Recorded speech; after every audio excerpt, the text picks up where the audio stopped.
Hola amigos, ¿qué tal? Muy buenas tardes, bienvenidos nuevamente. Lunes de mucha información y fíjate que Jalisco en el último reporte del semáforo epidemiológico, Jalisco está en números rojos, está en foco rojo, 7 estados más, aparte de Jalisco, Colima, Nayarit, Sinaloa, Guerrero y Tamaulipas. Así que, pues bueno, vamos a la información porque pues tenemos información del gobernador Enrique Alfaro Ramírez con respecto a las medidas que se están tomando en Jalisco. Carlos, eres de Michoacán, ¿qué andas haciendo en Jalisco? Pues bueno, recuerda la vecindad que tenemos en esta región Ciénega de Chapala con Jalisco. Simplemente pues nuestro municipio delimita con Jalisco y bueno, tenemos muchos amigos también de Jalisco que nos siguen en las redes sociales. Así que te invito a que te quedes con nosotros y te enteres de la información.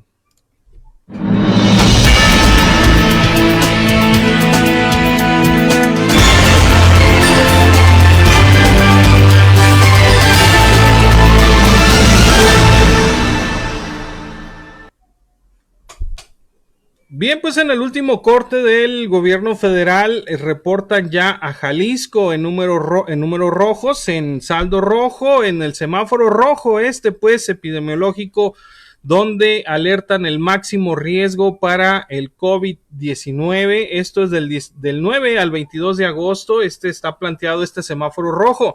Michoacán, pues bueno, en Michoacán no cantamos tan mal las rancheras, ya andamos en semáforo naranja y se prevé que siguen subiendo los casos, así que pues bueno, todos nuestros amigos de Jalisco, te invito a que te quedes con nosotros, te invito a compartir esta información, te invito a que escuches también lo que hemos preparado para ti y sobre todo veas esta conferencia de prensa que tiene para todos nosotros el gobernador Enrique Alfaro Ramírez. Así que te invitamos a compartir, amigos. Muy buenas tardes. Buenos días, estamos reunidos aquí en la Mesa de Salud, el espacio en donde hemos tomado todas las decisiones para enfrentar la pandemia. Una vez más nos encontramos quienes son parte del sector salud Jalisco, nuestros hospitales civiles de Guadalajara, la Universidad de Guadalajara y el TEC de Monterrey, y los especialistas que nos han acompañado en este proceso tan complejo para decidir qué medidas tomar, establecer las estrategias, las rutas de trabajo para poder hacer frente a este enorme reto en materia de salud pública, que hoy una vez más ha tomado fuerza en esta segunda ola que está impactando al estado de Jalisco. Y el día de hoy queremos explicarles a todos los jaliscienses en dónde estamos y qué es lo que tenemos que hacer hacia adelante. Se han desatado, como en cada coyuntura en la que ha habido un crecimiento del número de contagios, todo tipo de rumores, de trascendidos, de información falsa, que es muy importante clarificar, como siempre lo hemos hecho, hablando de frente. Hoy estamos, una vez más, dándonos cuenta la importancia del sentido de anticipación que el Estado de Jalisco ha tenido en la emergencia sanitaria. Hace 12 días, antes de que hubiera semáforos en rojo a nivel nacional, hace 12 días tomamos decisiones que respondían a justamente este ánimo de anticipar lo que se veía que podía venir. Hace 12 días se tomaron nuevas medidas de restricciones, se tomaron acciones para poder reforzar nuestra capacidad de tomar pruebas y de hacer el seguimiento epidemiológico correspondiente. Se tomaron una serie de decisiones que tendrán que ser evaluadas en unos días más. Quiero volverlo a explicar porque ha sido así desde el principio. El tiempo que se requiere para evaluar las medidas tomadas es de cuando menos 2 semanas para entender qué efectos tuvieron estas acciones. Hoy estamos a 12 días de las medidas que anunciamos, que precisamente son las mismas, por cierto, que hoy algunos estados que aparecieron en el semáforo nacional en rojo están tomando. Guerrero, por ejemplo, apareció en semáforo rojo y anunció el cierre de bares y antros. Esta medida nosotros la tomamos hace 12 días. Por eso el día de hoy no hay en este anuncio medidas adicionales de carácter restrictivo que tengamos que anunciar. Lo que tenemos que insistir es en que todos debemos de hacer lo que ya está establecido. Si cada quien cumple con su responsabilidad, podremos salir adelante. Pero sobre todo es importante entender por qué no es necesario o por qué no consideramos en este momento necesario establecer nuevas medidas de restricción. Déjenme enseñarles estos datos que son muy importantes. A diferencia de otras reuniones en las que hemos dado información sobre todo de cómo se ha ido desarrollando el virus en el tiempo, hoy quiero hacer esta comparativa que es más sencilla, pero que nos parece puede explicar mejor en dónde estamos. En el momento más duro de la pandemia, en enero, teníamos 10.941 casos activos. 10.941. Hoy tenemos 11.074 casos activos. Es decir, son prácticamente los mismos casos activos que el momento más duro de la pandemia, en enero de este año. Sin embargo, el número de hospitalizados en enero era de 2.002 hospitalizados y hoy tenemos 1.238, casi la mitad. Y eso también nos permite poder decirle a todos los jaliscienses que estamos ajustando nuestra infraestructura hospitalaria para tener capacidad de respuesta. Hoy hemos atendido los puntos críticos de manera rápida, de manera eficiente, y tenemos margen de maniobra en términos de infraestructura hospitalaria. Entonces, aunque son los mismos casos activos, tenemos muchísimas menos personas hospitalizadas. La tasa de positividad en enero, en el momento más duro de la pandemia, era del 49%, hoy es del 24%. Y el promedio mensual, este es un dato muy importante, el promedio mensual de defunciones reportadas por día, en enero era de 80, hoy, en el último mes, es de 13. Es decir, el virus, por supuesto, está en un momento en el que tiene un mayor potencial de contagio, pero también es cierto que los efectos que está teniendo los contagios son distintos. Esto no significa minimizar el nivel de riesgo que tenemos. Estamos en un momento muy delicado, pero evidentemente la circunstancia es distinta a la que vivíamos en enero. Por eso, insisto, hoy estamos concentrados en afinar nuestra capacidad de reacción para tener infraestructura hospitalaria lista para cuando se necesite. Los casos que estaban pendientes de atenderse están ya resueltos. El caso de Cihuatlán, tenemos ya inclusive camas desocupadas ahorita, y el nuevo hospital que hicimos en Cihuatlán, por cierto, hoy precisamente nos da este margen de maniobra, que ya tenemos ahorita 10 camas que están funcionando en Cihuatlán. Vallarta también, junto con el Seguro Social, que habilitó 20 más y nosotros 10, tiene hoy ya otra vez margen de maniobra. Por supuesto que tuvimos mucha presión en El Grullo, en Tomatlán, en Mascota y en Mascota, y en esos lugares también ya se están tomando medidas y se van a reforzar también las disposiciones en materia sanitaria. En muchos sentidos, parte de la estrategia para atender los puntos más delicados en el crecimiento de contagios fue reforzar la vacunación de 18 y más, de los grupos de edad de 18 años en adelante. Y déjenme decirles que ya aplicamos la primera dosis en toda la región costa. Todos los municipios de la costa ya tienen la primera dosis de 18 años en adelante. Y en la Sierra de Amula, esta zona donde está El Grullo particularmente, que tuvo muchos problemas, desde Autlán hacia la costa, también ya están vacunados todos los jóvenes de 18 en adelante con su primera dosis. Es decir, la apuesta central, y en eso coincidimos con el planteamiento de la Ciudad de México, es a reforzar la vacunación en los próximos días. Pero necesitamos que la gente nos ayude.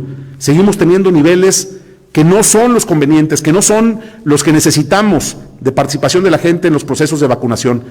En los grupos de edad que hoy están agendados, hay vacunas, pero necesitamos que la gente vaya a vacunarse, que haga su cita y que se vacune. Es por el bien de todos. Necesitamos reforzar esa estrategia y en eso nos vamos a concentrar en los próximos días. Y por eso también necesitamos hacer un llamado a la corresponsabilidad, una vez más, para cuidarnos todos. Hay medidas que se tienen que reforzar, que le voy a pedir a Bárbara Casillas, nos las puede listar. Nosotros, adicionalmente de las medidas que conocemos, estamos implementando algunas acciones adicionales que se van a poner en operación en las siguientes horas. En primer lugar, estamos retomando, porque se había suspendido, el modelo y el sistema de seguimiento epidemiológico en las empresas, no el que hace el gobierno, el que hacen las empresas. Alejandro Guzmán, como coordinador del Gabinete Económico, le dará seguimiento específico a este tema para que nos ayuden a volver a hacer un esquema de aplicación de pruebas en las empresas a sus trabajadores para poder hacer un seguimiento epidemiológico permanente. Y en segundo lugar, citaría como ejemplo de las medidas adicionales que ha tomado la Mesa de Salud, vamos a reforzar los protocolos en puertos y aeropuertos, particularmente en en el caso de Puerto Vallarta, en el que la llegada de los cruceros es inminente. Lo que vamos a establecer es con toda claridad que no podrán bajarse de un barco personas que no estén vacunadas y que además no pasen la prueba correspondiente. Si se pueden hacer las cosas bien, el regreso de los cruceros a Vallarta es clave para la reactivación económica, pero lo primero es la salud pública. Entonces vamos a establecer las reglas de este nuevo protocolo antes de tomar definiciones en ese sentido, y en los aeropuertos también reforzaremos las medidas que se toman para minimizar el riesgo de que lleguen personas contagiadas a nuestros destinos de aeropuertos en el estado de Jalisco. Entonces, en ese sentido, estas son las acciones. Es muy importante, con esto cierro para pasarle el uso de la voz a Bárbara, dejar claro dos cosas. El regreso a clases sigue conforme a lo planeado. Estamos preparados y organizándonos para hacer un regreso a clases seguro. Cada quien en el calendario y en el esquema que consideró adecuado. En esta mesa, las decisiones que se han tomado sobre el regreso a clases se han tomado de manera colegiada. Las hemos presentado juntos. No hay diferencias, ni hay ningún tipo de controversia al respecto. Las instituciones privadas regresarán conforme a sus calendarios, la Universidad de Guadalajara regresará conforme a sus calendarios, el sistema de educación básica regresará a finales de este mes, y queremos insistir en que el sistema de educación pública básica del estado de Jalisco tiene un esquema opcional. Vamos a regresar a clases, y si hay personas, padres de familia, madres de familia, que no quieren que sus hijos regresen, pueden tener el modelo de educación a distancia. No se puede obligar a nadie, pero somos muchos más los que queremos que nuestros hijos, nuestras hijas, regresen a las aulas, porque tenemos que empezar a caminar y a entender que el virus estará con nosotros mucho tiempo y que tenemos que aprender a convivir con el riesgo. Con estos mensajes, llamando a la tranquilidad, pero a la atención, de que estamos en un momento difícil, pero no hay un desbordamiento de nuestros hospitales, ni hay una situación que requiera de medidas emergentes en este momento, le pedimos al pueblo de Jalisco que nos ayude reforzando las siguientes medidas, Bárbara. Gracias, gobernador. Bueno, una de las primeras medidas que le pedimos a todas las personas, por supuesto, es promover su propio cuidado, su responsabilidad individual. Ya todos sabemos qué es lo que debemos hacer, pero en especial les pedimos a las personas con enfermedades como insuficiencia renal, diabetes, hipertensión, cardiopatías y otras enfermedades que ocasionan inmunosupresión, el resguardo domiciliario. Estas personas son las que deben extremar precauciones porque son las personas que pueden ser más propensas a llegar al hospital. Ahora bien, en materia de lo que deben hacer los giros y la economía, bueno, deben asegurarse de que todo su personal utilice cubrebocas y si es factible que puedan utilizar la careta o los gogles adicionales. Mantener las áreas ventiladas, ya lo hemos dicho múltiples veces, pero nos gusta que quede muy claro. Ahora sabemos cómo se reparte el virus o se contagia y es por eso que necesitamos que las áreas estén ventiladas. El reforzar los filtros sanitarios. El mantener el distanciamiento utilizando barreras físicas en donde sea posible. Evitar reuniones de más de 5 personas, privilegiando las reuniones virtuales. Promover actividades de home office en aquellas empresas en las que sea posible, en las que sus actividades se los permitan. Como decía el gobernador, se reactiva el modelo de vigilancia epidemiológica de las empresas, teniendo las empresas que aplicar 2% de las pruebas a sus trabajadores. Promover la vacunación del personal, de acuerdo pues con la política nacional que nos va llegando la vacuna, y asegurar el aislamiento de personas con síntomas o que estén positivas o que estén en el tránsito de recibir su resultado de la prueba. Esto es importante porque luego se hacen la prueba y siguen yendo a trabajar o siguen saliendo y resulta que estaban positivos. Y por supuesto, para todas las personas, pues las acciones que ya sabemos que debemos de cumplir para lograr el control de este virus es que, bueno, el cubrebocas sí es obligatorio para todos, pero es muy importante que se utilice correctamente desde la nariz hasta la barbilla. Hay que tapar nariz y boca, procurar permanecer el menor tiempo posible en cualquier espacio, evitar los lugares cerrados, procurar mantener la distancia con otras personas. Si ya te toca la vacunación o si estás rezagado, ya vacúnate, haz tu cita, como lo decía el gobernador, y vacúnate. Si presentas algún síntoma como dolor de cabeza, tos, fiebre, diarrea, pérdida de olfato, gusto, debes aislarte de inmediato y solicitar atención médica de inmediato. Y si no necesitas salir, pues es mejor quedarte en tu casa. Particularmente a los jóvenes, decirles que no se esperen a que la enfermedad pueda llegar hasta un punto de gravedad, que en el momento en que tengan estos síntomas acudan a un médico. La atención a tiempo es la diferencia entre la vida y la muerte, y hemos tenido experiencias que nos demuestran que en muchos casos los jóvenes se aguantan mucho tiempo antes de ir a checarse, y eso es algo que tenemos que corregir. En general, creo que todos sabemos lo que tenemos que hacer.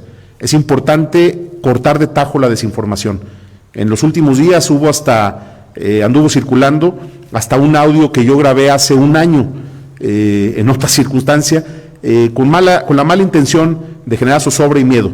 Sabemos en dónde estamos en un momento de alto riesgo de contagio, pero también es cierto que en la mesa de salud hemos podido tomar las decisiones a tiempo, hemos sabido anticiparnos para poder lograr que las definiciones que aquí se toman tengan un impacto positivo en el cuidado de la salud y la vida de los jaliscienses. Seguiremos por ese camino, reiterando que todo el programa de regreso a clases sigue como se ha planteado, no hay cambios en ese sentido, y seguiremos informándole a los jaliscienses al final de esta semana o tal vez principios de la próxima, después de que el fin de semana podamos evaluar los efectos que tuvieron las medidas que tomamos hace 12 días. A partir de eso podremos ver lo que sigue, y lo haremos siempre de frente al pueblo de Jalisco. Bien, amigos, pues bueno, esto es lo que está aconteciendo en Jalisco. Ya lo acabas de escuchar, ya acabas de ver la gráfica. Si analizamos un poco los datos y estas tablas que nos están dando, en enero tenían más casos, o sea, hoy se tienen más casos de los que hay en enero, pero gracias a la vacunación la tasa de letalidad ha bajado. Entonces es muy importante tener esta parte de la vacunación completa para que pues se pueda estar bajando esta parte de la tasa de letalidad. Y aquí tú lo puedes ver, hoy aunque hay más casos que en enero fue la ola mortal, esta ola complicadísima para todos. Pues bueno, hoy gracias a la vacunación sí hay casos, definitivamente siguen subiendo los casos, pero menos personas hospitalizadas y menos defunciones. Esto quiere decir que pues bueno, ha dado resultados el tema de la vacunación en Jalisco. Y bueno, la pregunta que te estamos haciendo, que este tema pues va vinculado con lo más importante, el regreso a clases. Dos gobiernos toman de decisiones completamente diferentes. Michoacán hoy anunciaba Silvano que no hay regreso a clases para kinder, primaria y secundaria, y el gobernador de Jalisco dice sí, regresamos a clases todo mundo. Así que, pues bueno, de alguna manera seguimos a la espera de más resultados, pero la mejor información, pues bueno, es la tuya, la mejor opinión es la tuya. Te seguimos invitando a compartir, te seguimos invitando. Y en la pregunta, ¿considera seguro el regreso a clases en Jalisco? 61% dice no, 39% dice sí, es seguro regresar a clases en Jalisco. Así que, amigos, pues esto es, están pidiendo el resguardo, fíjate, para personas diabéticas, personas con alguna cardiopatía, es decir, que tengan algún problema del corazón. En Jalisco se les está pidiendo que se queden en casa. No hay un confinamiento obligatorio, pero sí se está pidiendo que se queden en casa, y sobre todo el proceso de reconversión de los hospitales. Hace días estuvo en lo que viene siendo en la ciudad de Guadalajara un amigo de nosotros que fue a llevar al hospital civil a su hijo, y nos documentaba de que está lleno el hospital civil de Guadalajara, y que en el tiempo que le tocó estar para una operación fallecieron 4 personas ahí mismo. Así que, pues bueno, ahí está la información. La mejor opinión es la tuya, nosotros solamente te la hacemos llegar conforme va saliendo a las redes sociales, conforme va saliendo al público. Soy tu amigo y servidor Carlos Flores, hoy llevándote la información hasta la comodidad de tu hogar, lo que está aconteciendo en Michoacán y en Jalisco, así que pues la mejor opinión es la tuya. Te seguimos invitando a compartir, te seguimos invitando a que nos apoyes con algunas estrellas y que desde luego compartas este live. Soy Carlos Flores desde Jiquilpan, transmitiendo completamente en vivo en este centro de operaciones Carlos Flores, desde Jiquilpan, Michoacán, para el mundo. Gracias por el favor de tu presencia, gracias por el favor de tu preferencia. Vámonos pues, hasta la próxima.